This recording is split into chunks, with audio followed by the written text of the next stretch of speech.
অভিযোগ, চাম্পলাই এলাকার সপ্তম শ্রেণীতে পড়ুয়া এক নাবালিকা কন্যা তার সৎবাবা কর্তৃক নিয়মিত ধর্ষিতা হয়ে অবশেষে বিচারপ্রার্থী। গোটা ঘটনার পরিপ্রেক্ষিতে একদিকে যেমন চাঞ্চল্য তৈরি হয়েছে, ঠিক পাশাপাশি দিকে দিকে জিজ্ঞাসা তৈরি হচ্ছে, আর কবে সম্বিত ফিরবে আমাদের কথিত এই সভ্য এবং উন্নত সমাজের। গোটা ঘটনার বিবরণে জানা যায়, কৃষ্ণপুর বিধানসভা কেন্দ্রের চাম্পলাই এলাকার ১৩ বছর বয়সী সপ্তম শ্রেণীতে পড়ুয়া জনৈকা নাবালিকা কন্যাকে দিনের পর দিন ধরে তার বাড়িতেই সৎ বাবার লালসার শিকার হতে হচ্ছিল।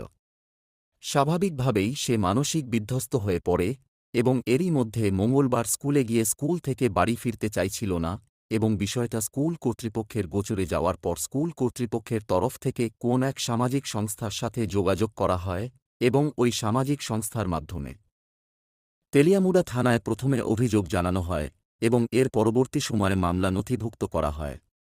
তৎপরতার সাথেই অভিযোগ